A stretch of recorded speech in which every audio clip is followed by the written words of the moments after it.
Hello student, कैसे हैं आप सब। उम्मीद करता हूं आप सब अच्छे होंगे, मस्त होंगे, बेहतर होंगे, आपकी पढ़ाई बेहतर चल रही होगी। बच्चों, क्लास जो हमारा 11th का केमिस्ट्री चल रहा है उसमें आज का टॉपिक है उप सहसंयोजी बंध किसे कहते हैं या उप सहसंयोजी यौगिकों के गुण।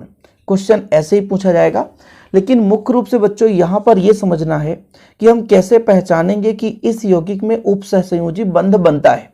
दो चार हम यौगिक लेकर चलेंगे जिससे आपको प्रूफ हो जाएगा कि वास्तविक रूप से उप सहसंयोजी बंध का निर्माण कैसे होता है बच्चों। ठीक है, तो सबसे पहले हम सहसंयोजी बंध की बात कर लें, क्योंकि सहसंयोजी बंध का ही एक उप सहसंयोजी बंध रूप है।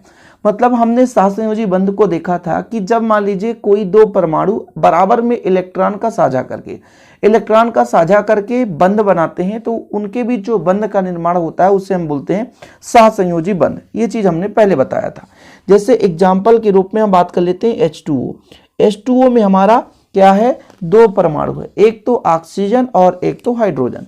तो ऑक्सीजन के पास बाह्यतम कोश में 2 इलेक्ट्रॉन होते हैं, ठीक है, और हाइड्रोजन के पास बाह्यतम कोश में 1 इलेक्ट्रॉन होता है। ठीक है, तो एक एक इलेक्ट्रॉन हाइड्रोजन इसके साथ क्या कर लिया, बंध बना लिया।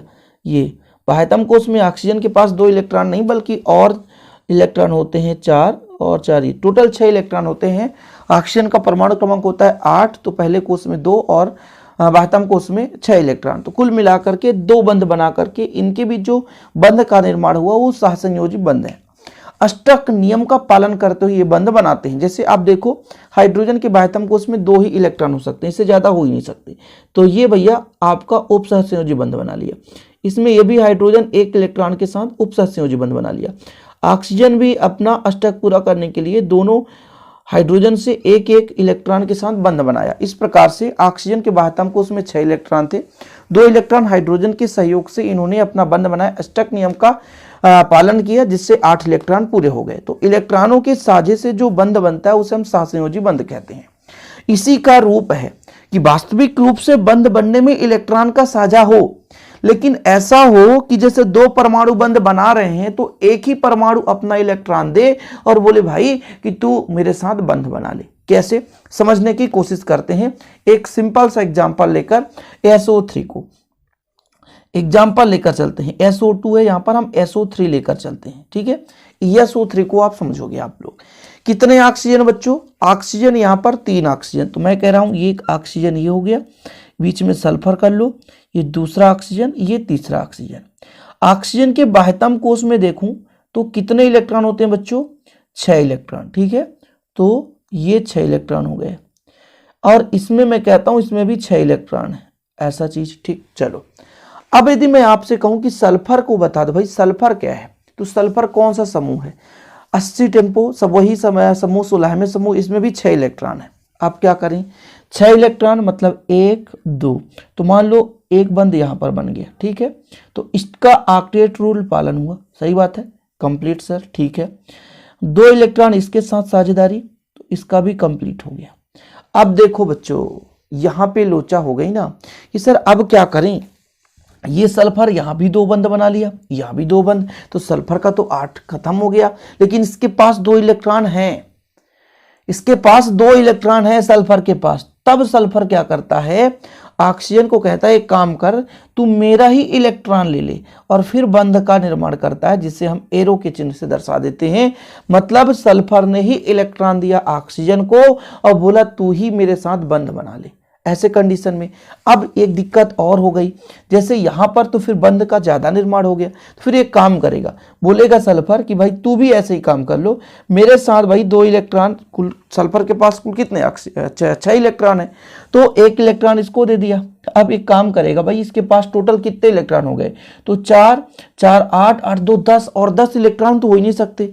तो एक काम करता है, ऑक्सीजन को कहता है भाई तू अपना इलेक्ट्रॉन अपने पास रख, तो कितना इलेक्ट्रॉन हो गया ऑक्सीजन के पास, 6, और बोलेगा तू मेरे से 1 इलेक्ट्रॉन ले और मेरे साथ एक बंध का निर्माण कर। तो यहां पर जो बंध बन गया उप सहसंयोजी बंध।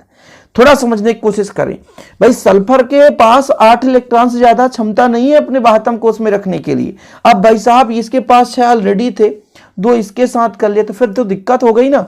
इसको फाइनली रूप यदि हम इसको यहां पर दें थोड़ा समझने की कोशिश करो।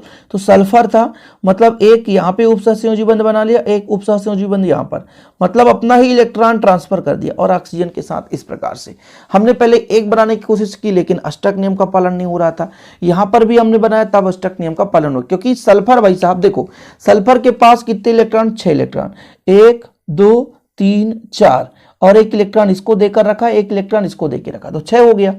और जब ये दो ऑक्सीजन के साथ यहाँ पर ये दो ऑक्सीजन के साथ बंध बनाया तो 2 इलेक्ट्रॉन तो 8 हो गए। इसी प्रकार ऑक्सीजन के पास कुल कितने होते हैं, 6, इसके पास 2 8 हो गया। इस ऑक्सीजन के पास कितने होते हैं बच्चों, 6, तो 6 हो गया, 2 8 हो गया।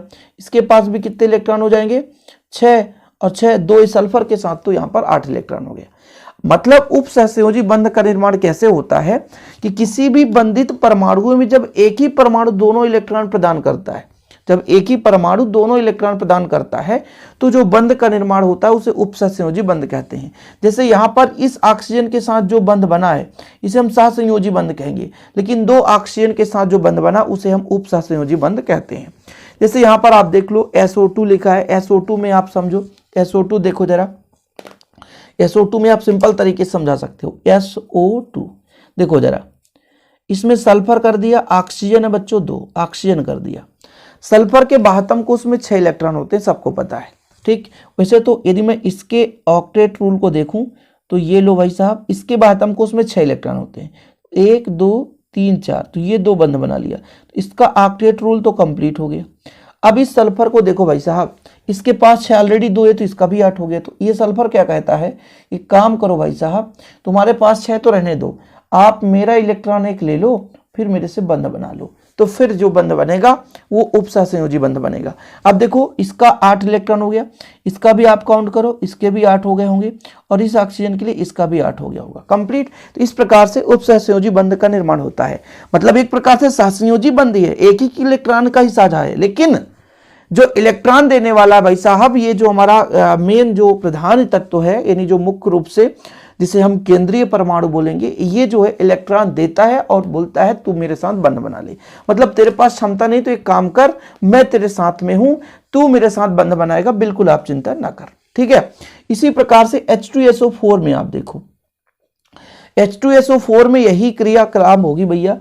जैसे हमारे पास क्या है H2SO4, तो मान लीजिए सल्फर हो गया, सल्फर हो गया, ठीक है। सल्फर के साथ कितने ऑक्सीजन बच्चों, 4 ऑक्सीजन, तो 1 ऑक्सीजन इधर कर दो, 1 ऑक्सीजन इधर कर दो, 1 ऑक्सीजन इधर कर दो, और 1 ऑक्सीजन, 4 ऑक्सीजन, 2 H है तो मान लो 1 H इसको दे दो, 1 H इसको दे दो, ठीक। चाहे ऊपर नीचे किसी को भी दे सकते थे।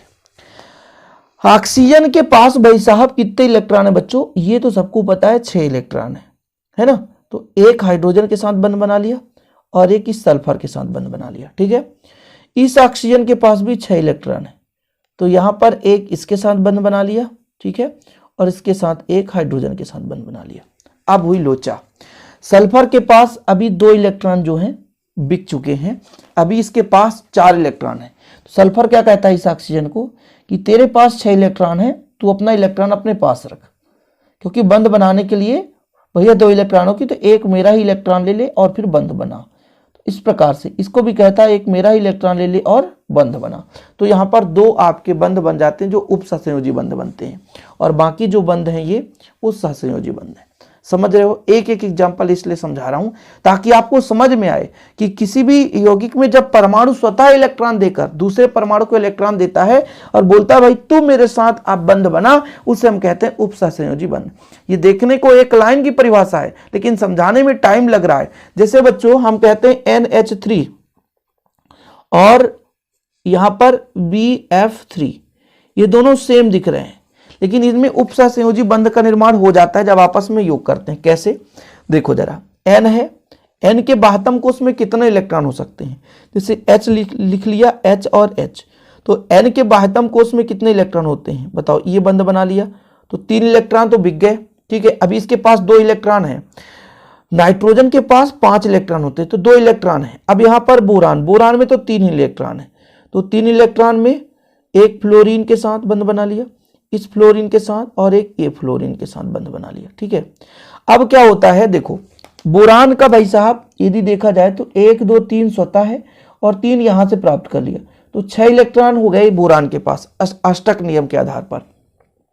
अब इस नाइट्रोजन के पास भी कितने हैं भाई साहब, 3, इनसे बंध बनाकर 6 बना लिया, और इसके पास अभी 2 हैं, तो 6 और 2 कितना हो जाता है, 8 हो जाता है। तो इसके साथ बंध बनाने इसके पास नहीं है, तो ये क्या कहता है, एक काम करो बंध बना लो, मेरे से इलेक्ट्रॉन ले लो और बंध बना लो, तो हम दोनों साथी कहला जाएंगे और बीच में उपसहसंयोजी बंध का निर्माण कर लेंगे। तो ये सब चीजें बच्चों आप लोग लिखते जाया करो, जो भी मैं उपसहसंयोजी बंध की एग्जाम्पल बताया। अब देखो बात कर लेते हैं गुण के, उपसहसंयोजी यौगिक के गुण में कौन कौन से गुण महत्वपूर्ण है। क्वेश्चन दिया जाए भाई एग्जाम में, तो गुण भी याद करना पड़ेगा आपको।